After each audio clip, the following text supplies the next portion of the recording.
Hello everyone, I'm Sarah. I'm a trainer at Custom Body Fitness I think I know everyone, almost everyone here.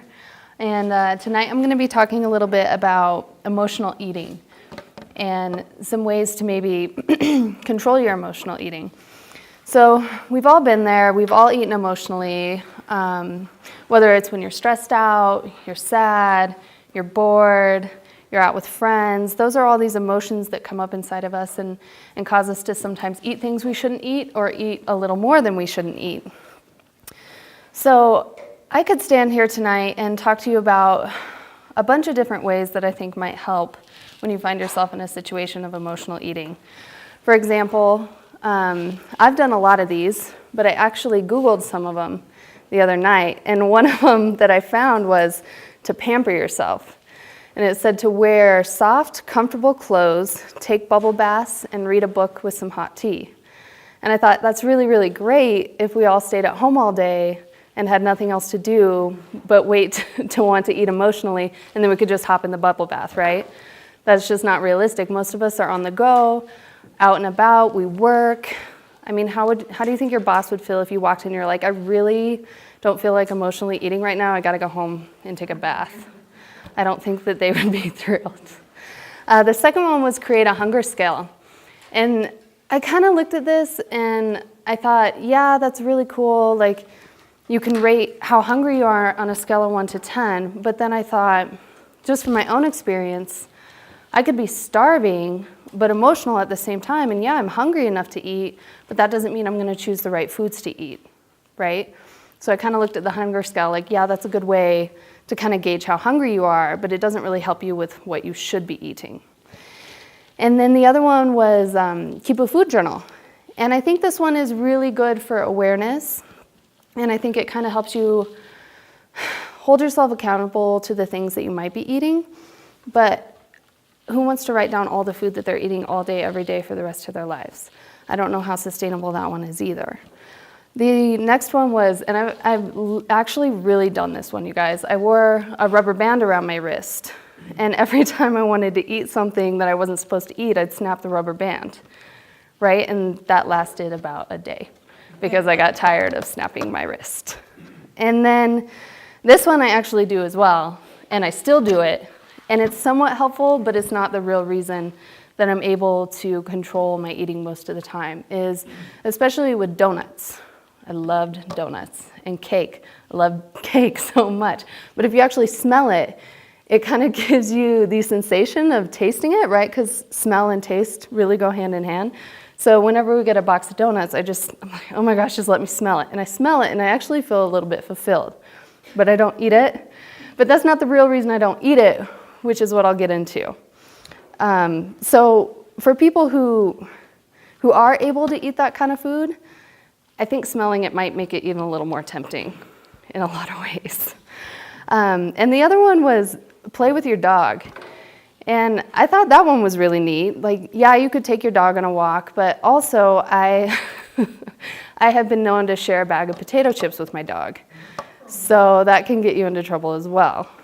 So those were some of the things that I saw, and yeah, they might work for a period of time, but are they really going to yield lasting results as far as emotional eating goes? And in my opinion, I don't think so. So what are the 6 primary emotions? There's anger, there's disgust, there's fear, happiness, sadness, and surprise. So out of those 6 emotions, what do you think is the strongest emotion? Anyone have any ideas? What was that, Jill? Fear. Fear. Fear trumps all those emotions. You can ask any marketing executive you know, and they'll say that fear is the best form of advertising. It reaches the most people. And a lot of times I think we look at fear as a negative emotion. Like it's something that we shouldn't allow ourselves to fear or feel a lot of times. And I think there's a way to look at fear constructively and actually use it in a way that will help you look at the food that you eat in a different light. So let me tell you my story.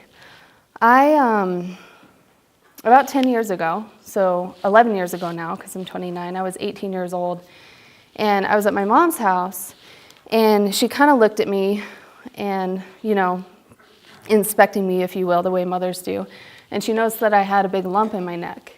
And she was like, and it was about the size of a baseball at that time. And I had kind of noticed it, and I didn't really think anything about it.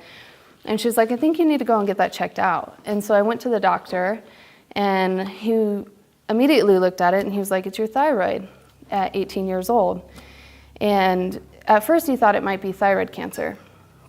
And so I had an ultrasound done, and it turns out it was just really inflamed, really big thyroid. And then I had some blood work done.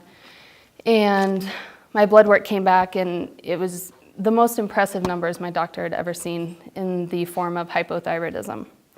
So he told me that he was going to give me medication, and I would be on this medication the rest of my life, and that it was going to get progressively worse. And I didn't really have any options at that point. And to me, my mindset was a lot different back then, whereas I was like, okay, I have this diagnosis. Poor me, there's not really anything I can do about it according to my doctor. So I'm just gonna take this medication and continue with all the symptoms I was having, like acne, weight gain, hair loss, moodiness, exhaustion, brain fog. And I spent the vast majority of my early 20s this way.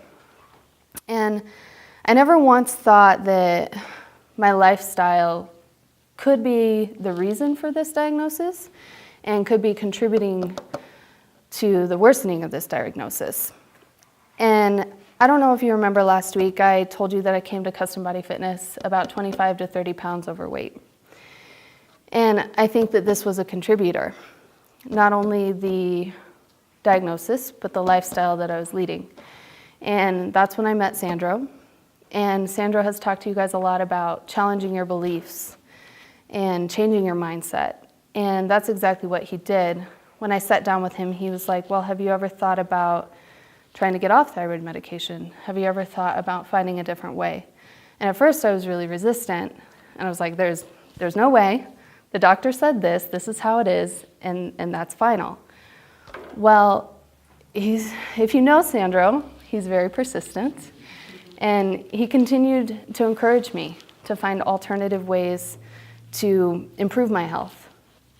And so little by little, my mindset about this started to change. And I realized that when you accept something the way that it is, essentially you're giving up. You're giving up on yourself. You're giving up on the people who love you.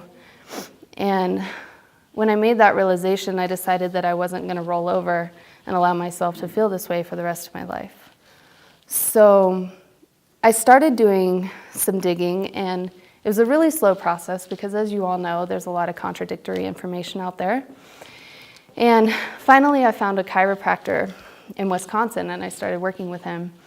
And through food allergy testing, we were able to find the reactive foods in my body that were actually causing the underlying condition that I didn't know that I had, which is autoimmune disease, Hashimoto's, autoimmune of the thyroid. It was actually causing the attack on my thyroid. So my thyroid's being attacked, the tissue is being eaten, and your thyroid's not functioning, and you're not producing the hormone, right? That's why they give you synthetic hormone. And so I started working with him, and through the use of the food allergy testing, I started feeling a lot better. And since then, I am on half of the thyroid medication that I was on before. Granted, it hasn't been easy. I have 35 food allergies, and that includes dairy, soy, gluten, corn, spinach, sweet potato, all of these different things. So when people tell me it's just too difficult to give something up, I know that that's not true, because I've given up a lot of things. And I know that when your health is important enough, when you make it a priority, then you're willing to do whatever it is. You'll make those sacrifices. And so that kind of brings me back to my point of emotions. I think you were probably all hoping that I would stand up here and tell you all of those little tricks that you can just implement into your life and not emotionally eat. Well, I'm here to tell you that you can use one emotion that is going to trump all other emotions, and that is fear. And allowing yourself to live in fear every day and using it as a positive emotion as opposed to a negative emotion, you can really drive yourself to make the right choices. For example, I live in fear every day that if I don't make the right food choices, what is my future going to look like? Is it going to look like thyroid cancer? Is it going to look like medication for the rest of my life? And that really hits home for me. So when you think about it for yourself, maybe you have a condition. Maybe you know someone who has a condition. If you look at the statistics, I know Dr. Feinsinger has touched on it a little bit before, but 30.3 million people in the United States have diabetes. 50 million people have some form of autoimmune disease like I have. 38.5% will be diagnosed with cancer, and nearly half the population, 47%, heart disease. So I think that there's a reason for us all to be a little bit scared when it comes to our lifestyle and making the food choices. And I know also that you probably think that this seminar is about weight loss, and you're wondering why I'm up here talking about disease prevention and disease management. But it kind of goes hand in hand, because a lot of times the weight gain that comes from the choices that we make is what causes the disease, right? So if we can allow ourselves to resonate with those emotions now, whether we have a condition that we can focus on, or whether we know someone, or whether we just don't want to have to deal with that, or we don't want our children to have to deal with that, then I think that's the best way. Because if I know all of you have been scared at some point in here, and it's really hard to feel anything else when you're feeling that emotion of fear. And I can tell you that I've struggled with my weight my entire life, and it has always been really superficial for me. I always wanted to look good until I found this out, and this is the only thing that has really made it sustainable. And I know this works because I've lived it. I've literally been at Vitamin Cottage buying ice cream and potato chips and watching it come up the conveyor belt and telling myself, Sarah, you want to lose that 5 pounds. Sarah, you want to look good in your bikini. Sarah, blah, blah, blah. And then the only thing, when it crosses my mind, that flips the switch is, Sarah, your thyroid. Do you want to be on medication the rest of your life? That's the only thing. And I remember I looked at the cashier. I was like, I'm so sorry, but I'm going to have to return these items. If you can give me just a minute. And I went and I put them back on the shelf. And it sounds a little wonky, but I think it works. And we all live in fear of some kind. And then there's the flip side of that, the fear of losing friends when you make all these changes, the fear of not being able to eat your favorite foods, the fear of being made fun of, which people make fun of me for my food restrictions. But it doesn't matter, because I know what I want, and that makes it worth it. So I guess my point is, we all live in some kind of fear. You have to decide which kind of fear you want to live in. The fear that's going to bring a positive impact to your life, or the fear that's going to bring a negative impact to your life. Any questions?